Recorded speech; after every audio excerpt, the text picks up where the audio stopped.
देखिए, आज हम 11th क्लास फिजिक्स के सेकंड आईएमपी क्वेश्चन में आए हैं। ये क्वेश्चन सेकंड में जरूर है, लेकिन एक बात ध्यान रखना आप कि ये क्वेश्चन के बिना मैंने 11th का कोई पेपर नहीं देखा, चाहे वो क्वार्टरली, हाफ ईयरली, फाइनल, चाहे किसी भी चीज का पेपर हो। ये वाला क्वेश्चन बिल्कुल आता ही आता है। और खास बात यह है कि 4 नंबर के लिए बड़े वाले क्वेश्चन जितना भी आपके पेपर में आती है उसमें आता है।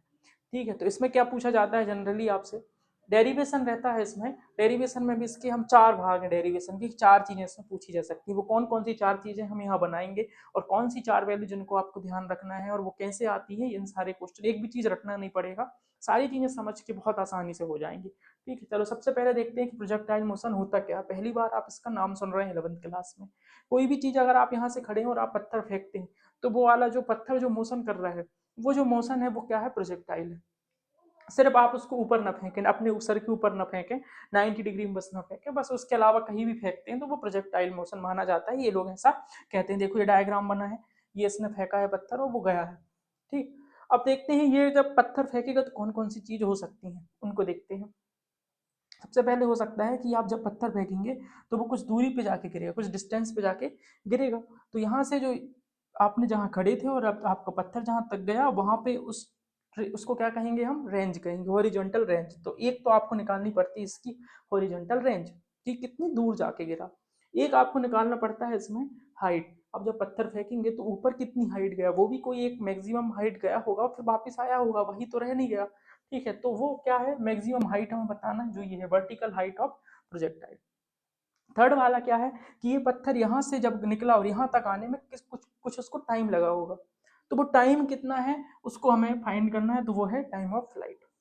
चौथा और लास्ट जो होता है पाथ ऑफ प्रोजेक्टाइल, ये पाथ किस टाइप का बन रहा है प्रोजेक्टाइल में, ये पैराबोलिक बनता है, उसके बारे में चर्चा करेंगे।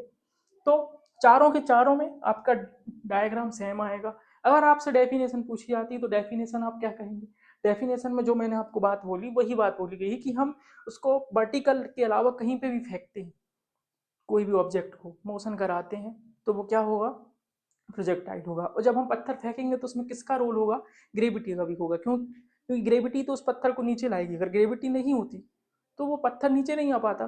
चलो देखते हैं, पढ़ते हैं इसको। If an object is thrown with some initial velocity in a direction other than vertical, vertical के अलावा, the object moves in a curved path in a vertical plane under acceleration due to gravity, आपको पता है gravity तो लगेगी, and returns back on the ground at some other place, और return होके आता है किसी और प्लेस में। This motion is called the projectile motion. इस मोशन को क्या कहते हैं, प्रोजेक्टाइल मोशन कहते हैं। जनरली इसकी डेफिनेशन है, आप एक दो बार पढ़ेंगे तो आपको याद हो जाएगी। चलो, अब इनको सॉल्व करने के लिए हमें कुछ वैल्यू लगती है, वो वैल्यू कौन कौन सी है उनको देखते हैं। देखो, इस तरफ वाई लाइन को तो एक्स कहते हैं, आपको पता है, ऊपर वाई लाइन को वाई कहते हैं। ठीक है, तो चलो अब इनिशियल वेलोसिटी लग रही है, तो यू एक्स में हम सबसे पहले दो कंपोनेंट में थीटा बन रहा है एंगल, दो कंपोनेंट में ये डिवाइड कर देते हैं, यू एक्स और यू वाई में। यू एक्स एक्स की डायरेक्शन में जब ये चलेगा तो क्या होगा बताओ, इस तरफ क्या होता है, यू कॉस थीटा होता है, कॉस थीटा होता है, ये ध्यान रखना। ऊपर जब जाएगा तो क्या होता है, यू साइन थीटा। ठीक है, इस तरह बाई लाइन में, ये कोई प्रोजेक्टाइल में ये बात पता नहीं है आपको, ये सब सब डेरिवेशन जब भी आएंगे और जहां से एंगल बनता है वो आई लाइन को कॉस थीटा कहते हैं, और ऊपर वाली लाइन जो रहती है उसको साइन थीटा कहते हैं। ये दो वैल्यू हो गई, दो और बस। एक है आपका एक्सेलरेशन एक्स के डायरेक्शन में और एक वाई के डायरेक्शन में। इस डायरेक्शन में एक्सेलरेशन और इस डायरेक्शन में, मैं कहूंगा इस डायरेक्शन में एक्सेलरेशन तो वही है, ग्रेविटी है, जो लिखा है ग्रेविटी है, तो यहाँ पे ग्रेविटी क्या होगी, जीरो। भाई एक्स के डायरेक्शन पे ग्रेविटी तो होती नहीं है, अगर ग्रेविटी होती तो मेरा पेन यहाँ नीचे नहीं गिर के उस तरफ गिरता, आगे जाके गिरता थोड़ी, है ना। अगर एक्स कहाँ लगती, ग्रेविटी कहाँ लगती, सीधे नीचे लगती है ना, ये वाली लाइन में लगेगी ग्रेविटी, इस लाइन में कैसे लग जाएगी, वहां तो ग्रेविटी का रोल ही नहीं, वह तो जीरो है, उस तरफ ग्रेविटी तो खींचती नहीं, अगर खींचती तो पेन, मैं पेन छोड़ूं कहाँ गिरेगा, पेन नीचे गिरेगा ना, साइड में जाकर थोड़ी गिरेगा। इसलिए एक्सेलरेशन ड्यू टू ग्रेविटी यहाँ पे एक्स के डायरेक्शन में क्या होगी, जीरो होगी, और वाई के डायरेक्शन में ऊपर जाने में ग्रेविटी क्या होगी आपकी, जी। आप तो कहेंगे सर जी, ग्रेविटी क्या होगी जी, फिर मैं कहूंगा माइनस जी होगी। क्यों, आप तो पत्थर को ऊपर फेंकना चाहते हो, लेकिन ग्रेविटी तो पत्थर को नीचे लाना चाहती है। ग्रेविटी कहाँ काम करती है, नीचे लाने में काम करती है ना, और आप कहाँ फेंक रहे हैं, ऊपर। तो अपोजिट आपके काम कर रही है, तो अपोजिट काम कर रही है, इसलिए हम क्या लगाएंगे, माइनस जी, माइनस लगाएंगे। ठीक है, अब ये 4 वैल्यू है, 4 के अलावा और कोई वैल्यू हमें नहीं लगेगी, और 4 वैल्यू से हम ही चारों को निपटा देंगे। ठीक है, कौन कौन से चारों हैं ये हमारे ये लिखे हुए हैं। सबसे पहले हम करेंगे टाइम ऑफ फ्लाइट।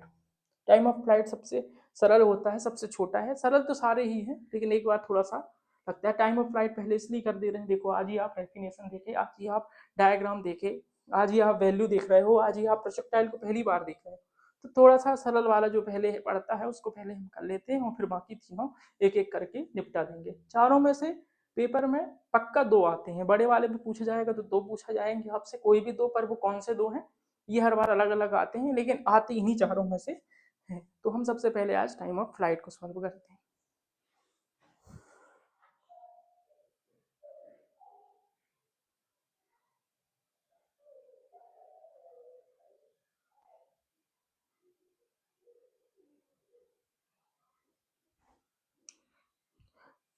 तो हम पहला वाला इसका अभी कर